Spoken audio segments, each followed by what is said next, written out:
Bonjour tout le monde, j'espère que vous allez tous bien. Beaucoup de rumeurs et spéculations voient le jour sur internet quant à la sortie de nouveaux smartphones en 2020. Dans cette vidéo, nous allons regarder tout cela de plus près en sélectionnant 5 smartphones dont la sortie est prévue pour l'année 2020. Donc ne bougez pas, nous allons bientôt démarrer, mais avant, comme d'habitude, j'ai une petite question à vous poser. Quelle pathologie mentale Apple pourrait détecter grâce à l'Apple Watch? Réponse A, la démence. Réponse B, Alzheimer. Réponse C, l'hyperactivité. J'ai ma petite idée, mais je vous donnerai la réponse un peu plus tard dans la vidéo. Avant de démarrer, pensez à vous abonner à notre chaîne YouTube en activant toutes les notifications sur la petite cloche. N'hésitez pas également à liker cette vidéo.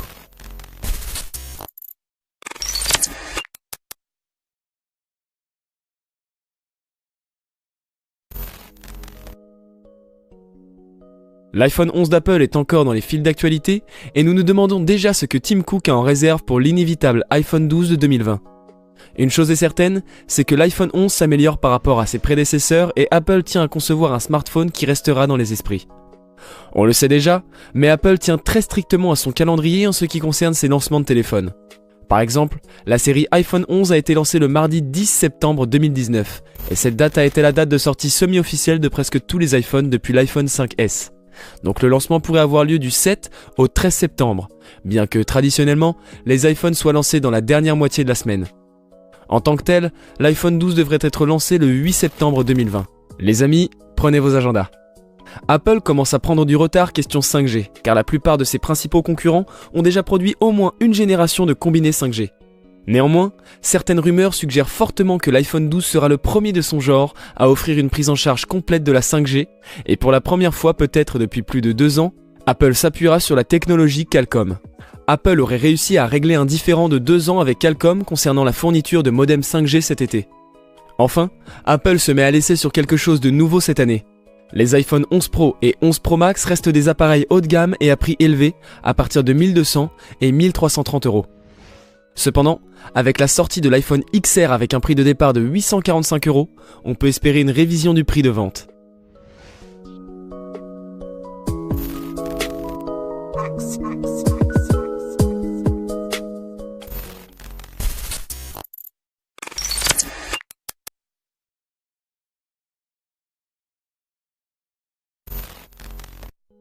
L'arrivée du Samsung Galaxy S11 commence à faire du bruit puisque les fuites commencent à voir le jour sur internet.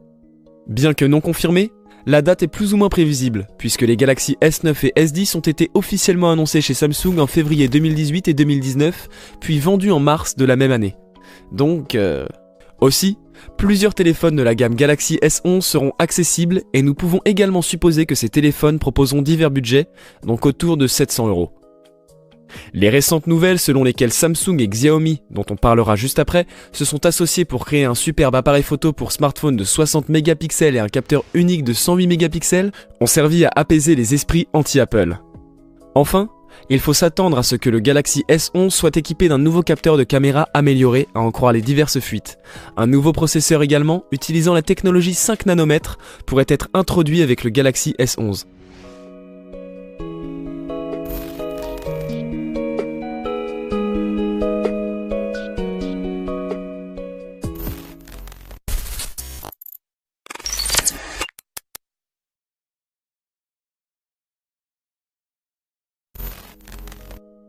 Au cours du premier trimestre de 2020 aura lieu la présentation officielle du smartphone Xiaomi Mi 10, qui promet d'être le téléphone le plus avancé de la société jamais mis sur le marché.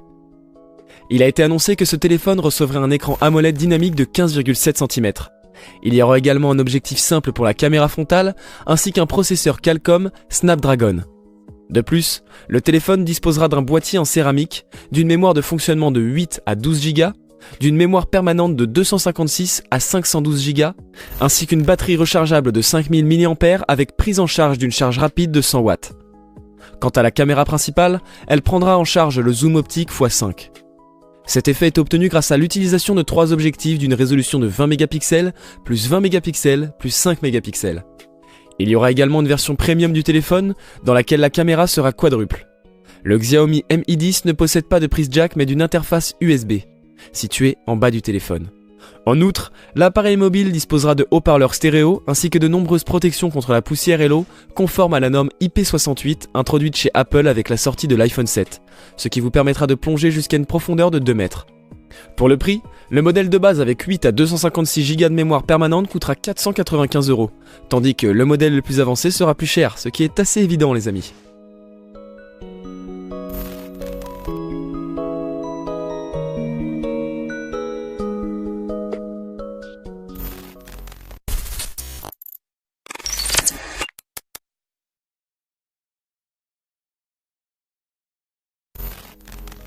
Le OnePlus 8 arrive et s'en tient à un calendrier strict de 2 lancements par an.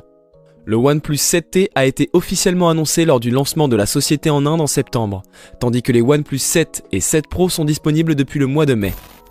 Pour l'instant, le OnePlus 8 n'est qu'une légende urbaine, mais il n'est jamais trop tôt pour rassembler les sources et émettre des hypothèses. Cependant, à l'inverse des autres fabricants de smartphones, OnePlus n'a pas d'événement annuel régulier au cours duquel il annonce de nouveaux appareils, ce qui rend les prédictions assez difficiles.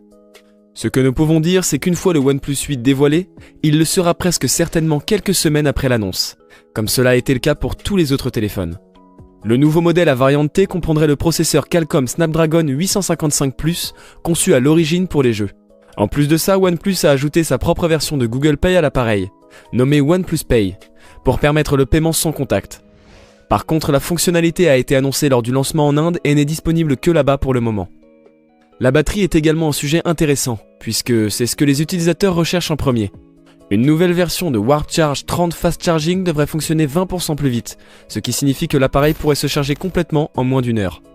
Il est probable que OnePlus lui-même n'a pas encore décidé du prix du OnePlus 8, mais on peut imaginer qu'il se situera dans une gamme similaire à la dernière gamme de téléphones OnePlus 7 de la société, soit environ 750 €.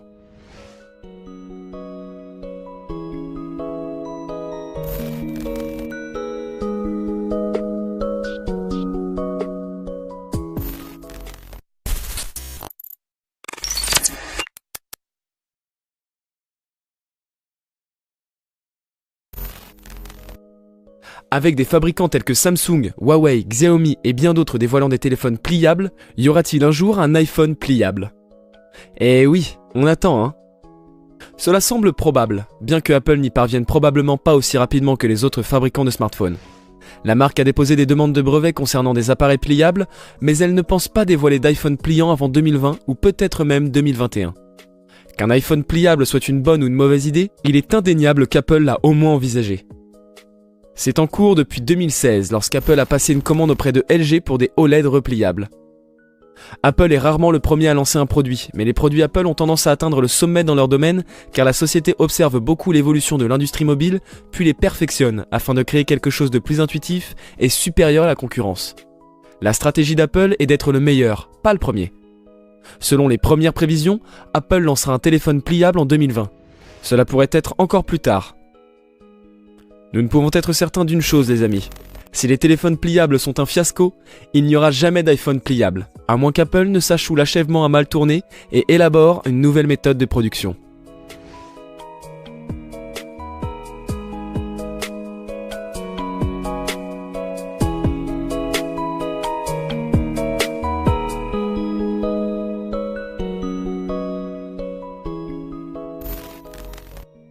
Nous allons désormais aborder la question posée en début de vidéo, soit quelle pathologie mentale Apple pourrait détecter grâce à l'Apple Watch? Eh bien, la réponse est la réponse A. La grande firme multinationale Apple et le mastodonte de l'industrie pharmaceutique Eli Lilly veulent lutter contre la démence de façon précoce grâce à la technologie. Grâce à un iPhone, une Apple Watch et diverses applications, les scientifiques arrivent à savoir si les personnes bougent, mangent et dorment bien afin d'observer leur style de vie et définir la qualité de leur motricité fine et de leur langage. Voilà, c'est tout pour aujourd'hui. J'espère que cela vous a plu et si la réponse est oui, n'oubliez pas de liker la vidéo. De plus, si mes contenus vous plaisent, vous pouvez vous abonner à la chaîne sans oublier d'activer la cloche des notifications pour être informé de toutes les nouveautés. D'ailleurs, c'est à vous. Quel produit vous a le plus plu? En attendant la prochaine vidéo, je vous dis à bientôt. Ciao!